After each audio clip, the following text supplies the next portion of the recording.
Welcome back, everybody. Today we are going to be doing some get-her-done painting. As you all know, I like to layer my miniatures. Very thin layers of paint slowly build up. You get that nice smooth effect, but I do understand that not everyone is interested in that. They don't have the time, they don't have the patience, and just want to do a base coat and wash. So I'm going to show you what you can do without any layering, just employing some different techniques and different thinness of paint, stippling, dry brushing, washes, and employing all those techniques you can paint decently and with very little effort. So we are going to work on a big giant head, dragon head of course, and starting off with my standard black primer because I primer everything black, but dry brushed it with some bone white before we get to the actual painting. The reason for this is because red is notoriously transparent, so we dry brush the white and then we put on this kind of slightly thinned red, nocturnal red that we're slapping all over it, and you can see we are getting a little bit brighter red where the white is as opposed to where the black is. If you use those contrast paints before, you probably get the idea here. Once that is dry, we go ahead and apply a second layer just to get a little bit more brightness from the red. Often when I'm painting, I don't know exactly where I want to end up. I do want a red dragon here, obviously, but how red, who knows? But applying that white first also saves us a step or two, because otherwise I would have had to build up maybe 3 or 4 coats of red to get this point. Could have started with just pure white primer, but now we have the black in the recesses, so shading is not going to be a concern because we already have that darkened red in the recesses. From here we are going to stipple on 2 different shades of red. First, game color gory red, and you can see we're starting out with a very heavy wet stipple. The nocturnal red is mostly going to be in the recesses. I want to build up that red a little bit brighter, and we are going to be using a lot of stippling here because this dragon has a very heavily textured hide, so it's a perfect surface. We have a rough surface, we can paint it roughly.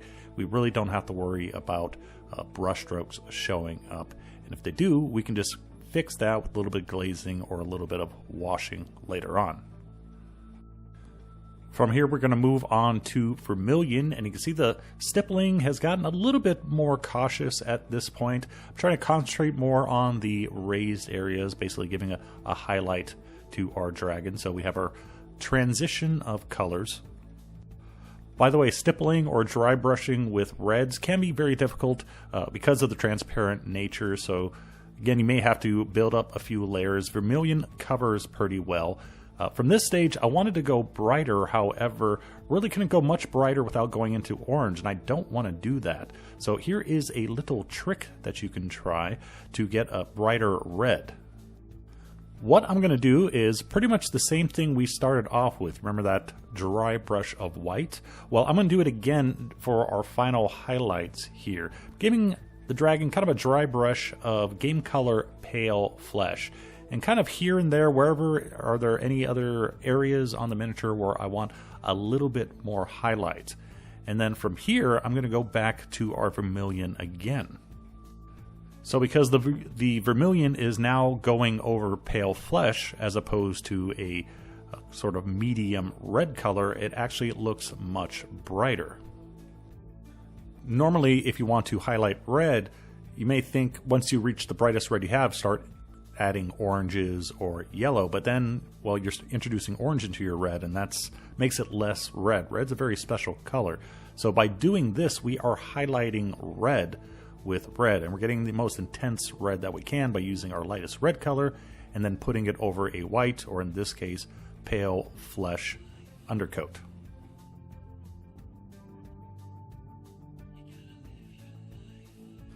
So far we just have been slapping paint on this miniature left and right, but we can always work in a little bit of detail to start spicing up the miniature whenever we want.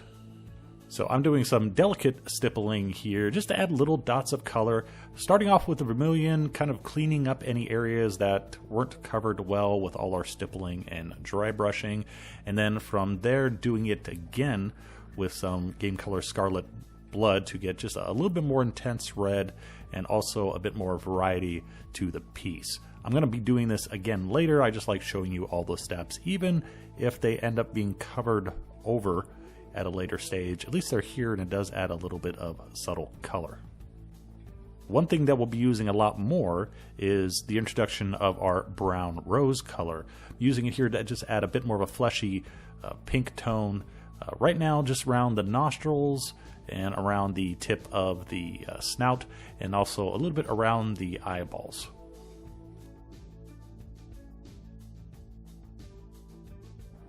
Onto the mouth, and I am going to show you, you're going to be amazed here, trust me, what you can do with just a base coat and 3 washes. So the mouth and tongue, I base coated that with our model color, brown rose color that we just used, and now I'm giving it a very heavy wash of game color scarlet red. And as you can see, this is a fairly thick wash. Since we don't have the red too thin, we can just kind of slather it on just like one of those very expensive contrast paints. Once that's dry, I'm going to give it a second wash, this time using game color evil red. This has much more purple in it, and this wash is thinner than the other one, so it's going to run more into the recesses. It's not going to completely cover up all our scarlet red. And I'm being a little bit more careful with the application, aiming mainly for the recesses. And then our third and final color, model color royal purple. Again, going for the recesses, also working a little bit more into the gum region. And that's it. I'm totally done with the mouth, except for the teeth, obviously. But base coat, 3 washes, all we need to do, no layering, no dry brushing, no real highlighting, because we're just painting in reverse. This is why I say you don't need all those expensive contrast paints. You thin your regular paint fine, and you can get amazing results simply by using washes.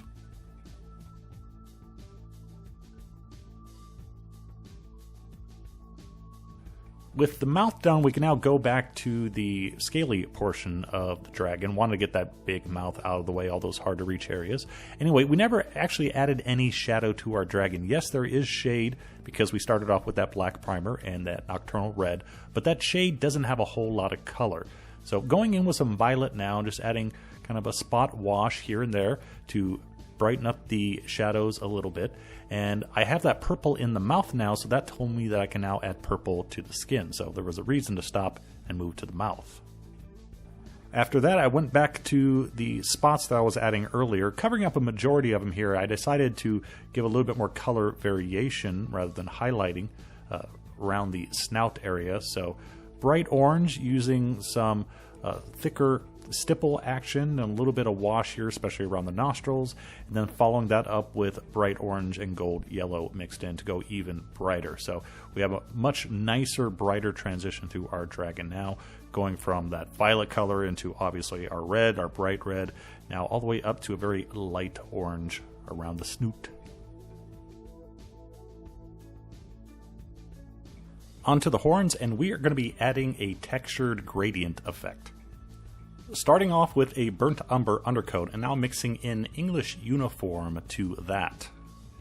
And what we're going to do here as we work our way towards the tip of the horns, we are going to apply more of, in this instance right here, more of our 50-50 burnt umber and uniform mix. So on the base of the horns, we use a broad brush stroke, and it gets even thicker as we move to the next segment, and when we get to about the third, it covers the entire horn segment, and that repeats for the fourth, fifth, and whatever. And then we repeat the process as we work our way up through the highlights. So English uniform, a little bit less broad stroke starting at the base, and then we apply more and more of it as we get towards the tip. So as we move throughout the set here, the base of the horns will be darker, they'll have a little bit highlighting, and then the color will get lighter as we move up towards the tip. Just repeating the process. You can see here, working our way up with English uniform and some desert yellow, very small brush strokes, and then making them broader as we go down. This is not layering, this is texture painting, so our paint is fairly thick, just thin enough so it flows off the brush, and we can see the brush strokes. We want to see the brush strokes to give the horns that rough look. Easy to do, just a little bit time consuming in this case because we have a large set of horns, but it's a very easy, simple thing to replicate on your own for highlighting horns. And then once we're finished up to our final highlight, we can go back and determine if we want to make the base any darker, in this case using a black wash to darken the area where the horns come out of the skin and at that first segment, but that's it.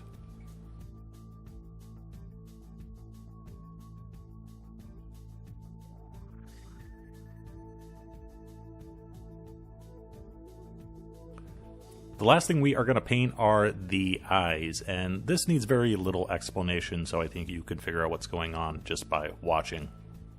By the way, I did putty the eyes smooth. There was comical X's on them, which you may have noticed before, and decided that was a little bit too cartoony. But for the eyes, we always start off with black for a nice edge around the eye. In this case, we are doing nothing but painting dots, starting with bone white, and we put down the bone white kind of like for the same reasons we did at the beginning of the video. So our yellow, in this case, covers better. And then just using dots and a couple of washes, we are going to go from yellow to green and even a little bit of blue. Last thing I'll say is that I'm going for a little bit more of a human looking eye here rather than kind of an alien dragon eye. And the reason for that is because I wanted the eye rolled back so the dragon looks like it's dead. And if you do something kind of oddball like painting a dragon eye and on top of that do a different effect or additional effect like it rolled to the back of the head, very often doing two different odd techniques like that, they rarely work well together. It's like doing camouflage and polka dots on a pair of pants. It just doesn't work. So decided to go for more human and rolled back rather than making it too complex or difficult to understand exactly what's going on here. Normally when painting a dragon eye, I would not recommend leaving this much white showing, but for what I want here, it's necessary.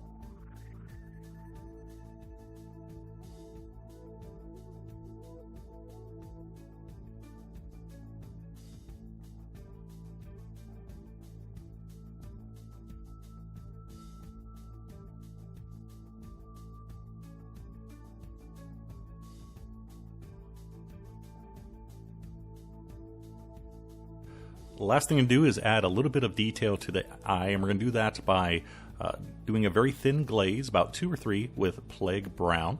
Give a little bit more yellow to the eye so he looks like Scott Farkas.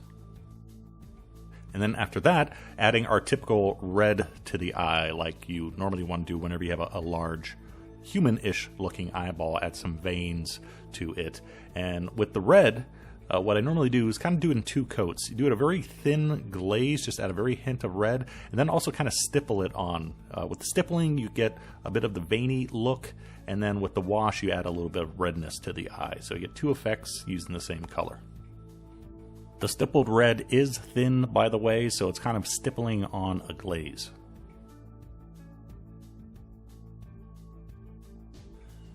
And with that, we are done. All we have to do is paint up the head hunter. There she is, all done. And flat varnish everything, gloss coat the eyeballs and the mouth. Then we're done. But there you go. 1 dragon head painted with, I think, 0 layering. There may have been a little bit that I'm forgetting about. But yeah, as you saw on camera, a lot of stipples, a lot of washes, heavy washes, light glaze washes, and a little dry brushing here and there, and that's it. Look, we got a pretty decent looking dragon head. So in case you don't like layering, you don't want to spend a whole bunch of time on your miniatures, when you have something, especially when you have something textured like this, you can use a variety of techniques, the dry brushing, the stippling, and the washing, to still get a decent effect without just going base coat contrast wash. So if you want to step up your game, you already have the tools you need. As you saw here, all I used were paints, just thinned to different degrees and applied different ways. So you already have what you need. You just need to know how to use it, and you can use paints in a lot of fun and interesting ways. But that is it for now. Hope you enjoyed, hope you learned. Thanks for watching. See you next time. Bye-bye.